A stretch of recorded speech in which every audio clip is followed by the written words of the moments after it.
Bonjour tout le monde, j'espère que vous allez bien. On se retrouve aujourd'hui pour le bilan du mois de juin. Désolée pour le retard, hein, comme d'habitude. Alors, on va commencer par les séries, animés, tout ce qui est visionnage en fait. On a regardé la saison 6 donc de l'animé Rick et Morty. Rien à dire de spécial sur cette saison. Il y a eu des épisodes qui m'ont un peu déçue, qui étaient un peu trop farfelus. Enfin voilà, ça partait un peu trop dans tous les sens. Je n'apprécie pas trop quand, comment dire, quand il y a plusieurs univers alternatifs. Enfin, on va dire, voilà, il y a eu des épisodes comme ça où c'était cette thématique-là qui était abordée et ça m'a un peu moins plu que certains autres épisodes. Mais sinon, voilà, on passait un très bon moment. Voilà, c'est de l'humour assez noir, à prendre au second degré, hein, bien sûr. Mais voilà, rien de spécial à dire. On va dire que ça suit la continuité justement des saisons précédentes. Par contre, ce qui est intéressant, c'est que à plusieurs reprises, il y a des clins d'œil et une continuité réelle.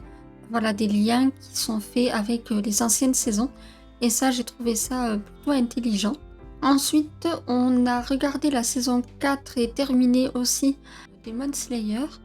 On a adoré cette saison, elle était vraiment super sympa. Et honnêtement, les graphismes étaient à couper le souffle. C'est du très très beau visuel, des très belles animations. On voit qu'il y a eu un gros investissement derrière. Donc vraiment magnifique à regarder. Et j'ai beaucoup aimé voilà, les thématiques abordées, etc. Il y a juste la fin qui m'a un peu déçue. On va dire sur l'évolution d'un personnage au niveau voilà, de ses capacités, au niveau physique, où ça m'a un peu dérangée. J'ai trouvé ça un peu trop facile, on va dire. Ça sortait un peu de nulle part, mais bon, ça fait partie du jeu. Mais sinon, c'était toujours aussi intéressant. Bien entendu, il nous manque certains personnages hein, à la fin de cette seconde partie de, j'allais dire de saison, oui. Donc voilà, c'est juste ça. Sinon, toujours aussi intéressant, j'aime beaucoup, beaucoup cet animé. Ça me fait vraiment penser à l'amour que j'avais eu pour Naruto, par exemple. Voilà, il y a quand même beaucoup d'incidences, ils en bavent réellement, il y a des réels enjeux. Enfin voilà, c'est un peu plus, on va dire, c'est comme si c'était un peu plus mature, un peu plus, en tout cas mieux construit que certains autres animés pour lesquels ils battent le boss en deux trois mouvements, que ça sort de nulle part. Là, c'est vraiment, ils en bavent et c'est plutôt cohérent, réaliste, etc. C'est ça que j'apprécie beaucoup avec cet animé. Ensuite, on a commencé la série sur Netflix Lydia fait sa loi. On a regardé juste les 3 premiers épisodes. On va dire que ça, le format, ça ressemble un peu à Enola Holmes, au niveau construction, mise en scène, etc. Mais j'apprécie beaucoup moins Lydia fait sa loi que Enola Holmes, là, les deux films. On va dire que c'est un peu trop poussé dans le côté féminisme, même si c'est plutôt bien amené, ça dénonce beaucoup de choses, c'est plutôt bien fait, etc. Mais je trouve que ça aurait été... Enfin, ça aurait mérité d'être abordé peut-être avec plus de subtilité. Là, c'est un peu trop appuyé. Le jeu d'acteur, vous savez, un petit peu exagéré, etc. Ça me dérange un peu. Mais autrement, c'est plutôt intéressant. C'est bien de noter que c'est tiré d'une histoire vraie, etc. Inspiré en tout cas. Bien entendu, le côté inégalité, etc. C'est vraiment intéressant de le dénoncer et de le découvrir, etc. Mais voilà, c'est plus la mise en scène de la série qui est un peu dommage. Sinon, le fond est très intéressant. Voilà, c'est juste les jeux d'acteurs qui me posent un peu souci. Donc pour l'instant, je l'ai mis en pause et je ne l'ai pas continué. Ensuite, bah voilà, c'était tout en fait, parce qu'après on passe au mois de juillet. Donc on n'a pas regardé grand-chose, hein. Désolée, je suis encore fatiguée. J'ai passé, on va dire, des semaines où j'étais très très très fatiguée, donc j'ai encore des restes. J'ai encore un peu de mal à m'exprimer, on va dire que je fais de mon mieux. On va passer maintenant au livre. donc aux lectures. J'ai terminé donc le livre, c'est un peu un mix, ouais, on pourrait le voir comme un livre un peu de recettes, slash ésotérisme, slash développement personnel, slash livre pratique, etc. C'est Les Petits Chaudrons d'Arlette Grimm et de Delphine Constantini. J'ai beaucoup, beaucoup, beaucoup aimé cet ouvrage. Ça m'a fait penser un peu, vous savez, à l'ouvrage pour lequel j'ai eu un coup de cœur il y a quelques années. Alors, je sais plus le titre du livre, mais c'était réalisé par Mango and Salt, là, la blogueuse.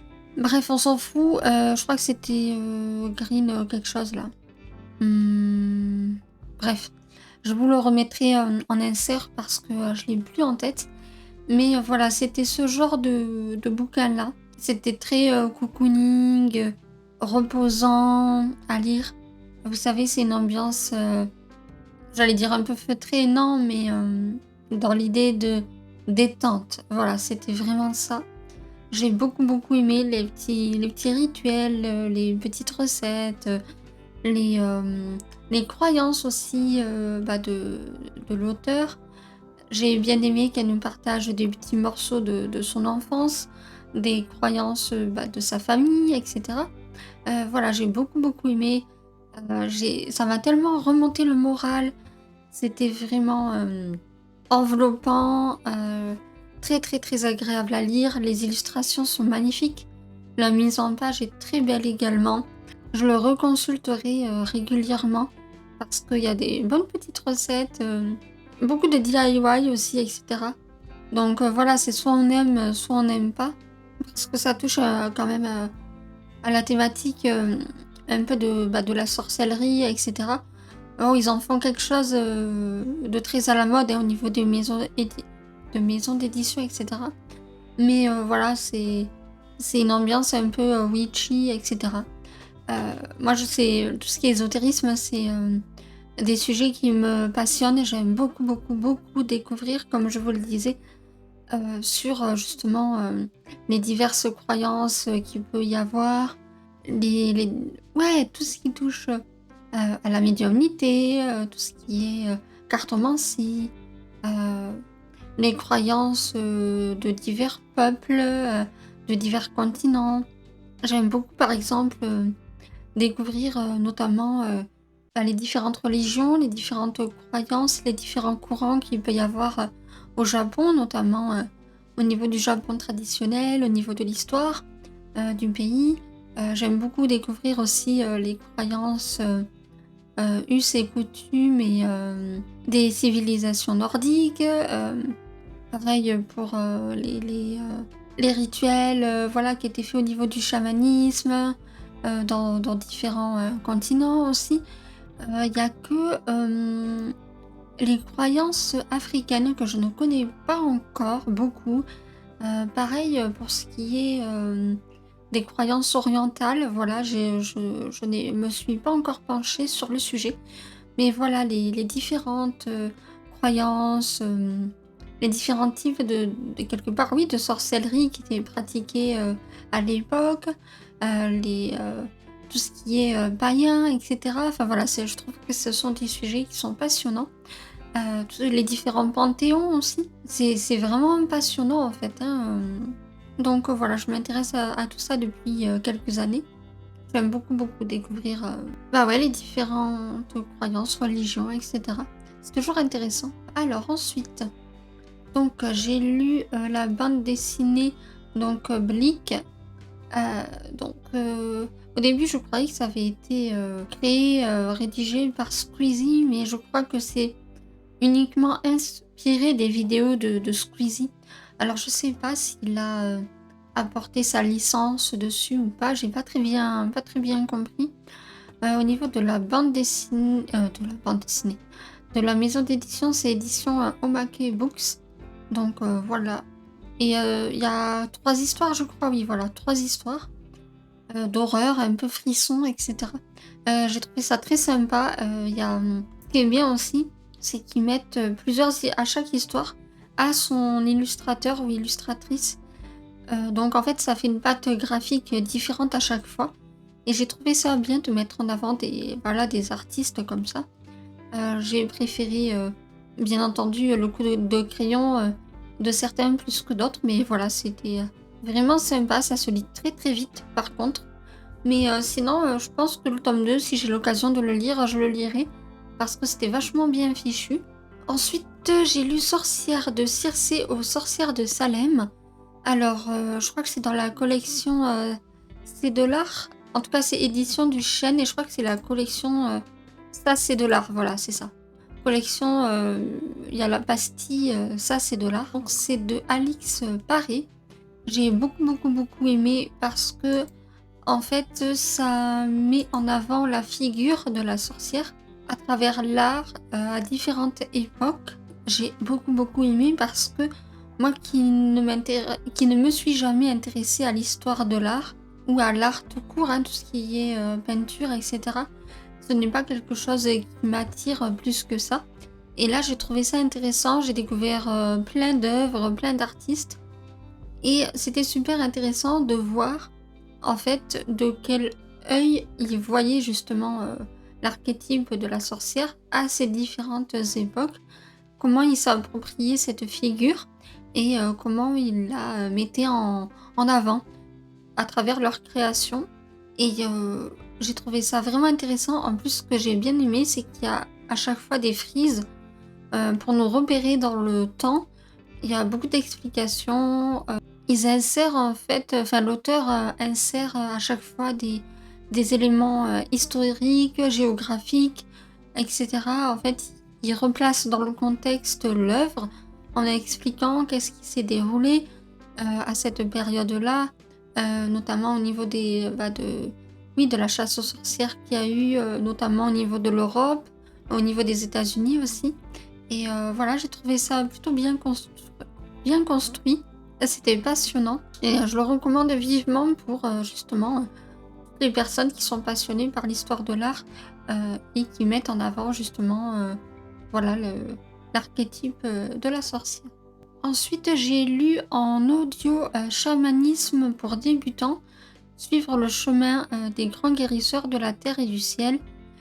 C'est par, alors c'est publié édition, Pochette, alors je ne connaissais pas du tout, de James Hendredy et donc c'est dans la catégorie ésotérisme, développement spirituel.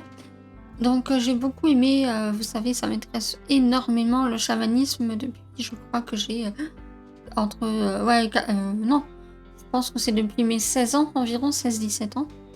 J'aime beaucoup, beaucoup, beaucoup, voir justement, là aussi les différentes croyances, us et coutumes des différents peuples. Là, on se base surtout, sur le chamanisme, qui est, pratiqué, donc dans tout ce qui est Amérique, du Nord et Amérique, du Sud. C'était très intéressant, en fait, ça fait un peu comme celui que j'ai lu précédemment. En fait, ça survole, la thématique du chamanisme. C'est un gros résumé, un peu une grosse introduction quoi, sur, d'où ça vient, depuis quand, c'est pratiqué, comment, les chamans sont choisis dans leur tribu et cetera. C'était très, très intéressant. On met beaucoup, voilà, en lumière, les différents rituels, croyances et cetera. J'ai bien aimé le fait qu'ils mettent un peu en avant, aussi les dérives, voilà, qu'il peut y avoir, les dangers un peu de chamans qui seraient peut-être un peu, mal intentionnés. Voilà, c'était plutôt bien fait. Mais je lui ai mis 14/20 parce que ça partait un peu dans tous les sens. Les chapitres étaient vraiment très, très, très courts. On n'avait que 3 ou 4 lignes par thématique, donc vraiment c'est un effleurement et ce qui est dommage, c'est que voilà, ça rentrait pas assez dans les détails, Après vu que c'est en audio, c'est difficile à dire. Je sais pas s'il a laissé une bibliographie à la fin, à vérifier sur le format papier. Mais voilà, pour moi, ça survolait un peu trop. Mais voilà, il y avait certains discours qui m'ont un peu, que j'ai trouvé un peu problématiques et cetera. Donc je vous laisse vous faire votre propre avis si le sujet vous intéresse. Mais voilà, il y a à prendre, et à laisser. Ce n'est pas un ouvrage, par exemple, que, je souhaiterais avoir dans ma bibliothèque, que j'achèterais, pour l'avoir dans ma collection, quoi. Donc voilà, voilà, pour les lectures, que j'ai finies, en tout cas, que j'ai terminées au mois de juin. On passe maintenant aux lectures en cours. J'ai mis en pause Les Hommes de Cardiff, donc le tome 1 Mallory, tout simplement parce que, je suis dans un mood où, je n'ai pas trop envie de lire de la romance, donc je l'ai mis en pause. Pour autant, j'aime toujours autant l'histoire. Voilà, sachez que ce n'est pas l'histoire qui pose problème, bien au contraire, j'aime toujours autant. C'est juste que je suis pas dans le bon mood pour lire, de la romance en ce moment, d'autant plus qu'il y a une lecture, commune, qui débutait, donc j'ai dû aussi, le mettre en pause par la force des choses. Donc j'ai commencé et j'en suis à un peu plus de la moitié, de Nil de Lynn Matson, donc c'est le tome 1. Je le lis en lecture commune avec Stéphanie. Je vous mettrai, bien entendu le lien de son compte Instagram, en barre de description comme d'habitude, pardon. J'aime tellement, tellement, tellement pour l'instant. Le côté addictif, hein, surtout, et le côté original, de l'histoire. Par contre, voilà, il y a la romance, hein, on est dans du young adulte, ouais, c'est entre adolescent et young adulte. C'est vraiment entre les 2 au niveau tranche d'âge, je dirais. Il y a le côté romance, en fait, qui gâche un peu tout pour l'instant et c'est fort dommage parce que sinon, le pitch de base est super original, super sympa. Ça fait un peu une ambiance, koh, donc c'est hyper prenant. Les chapitres sont très courts, c'est très entraînant, très addictif. Pour que je lise, la moitié d'un livre en une semaine, c'est pour dire. J'ai mis en pause aussi le livre de Rebecca Keane, tout simplement parce que, j'ai pas trop envie d'écouter, de livres audio en ce moment, alors je l'ai mis en pause également. Voilà, voilà pour les lectures, en cours. Sinon, je vois rien de plus. On va passer maintenant, au mood du mois. Voilà, donc ça a été un mois, assez particulier. Voilà, les premières chaleurs, sont arrivées dans le Lot et voilà, il a fait très, très chaud. Beaucoup, beaucoup de fatigue, beaucoup d'anxiété ce mois-ci. Il y a eu des événements, enfin un événement qui m'a un peu perturbée. Donc voilà, on va dire qu'on passe par une période un peu difficile, en dents de scie. Donc enfin j'ai eu une panne de lecture, qui a duré, presque un mois, on va dire 3 bonnes semaines. En ce moment, on regarde justement les Simpsons, pour se changer les idées. Donc bah, du coup, pareil, hein, sur les visionnages, j'ai pas trop avancé tant que ça. Bien sûr, au mois de juillet, on a commencé et terminé, The Witcher, la dernière saison, donc je vous en parlerai, un peu plus en détail, bah, du coup, lors du prochain bilan. Mais voilà, il y a eu, des périodes au niveau moral, ce mois-ci, à la fin du mois en tout cas, qui n'ont pas été faciles à gérer. Donc j'espère que tout va rentrer dans l'ordre et que ça ira mieux.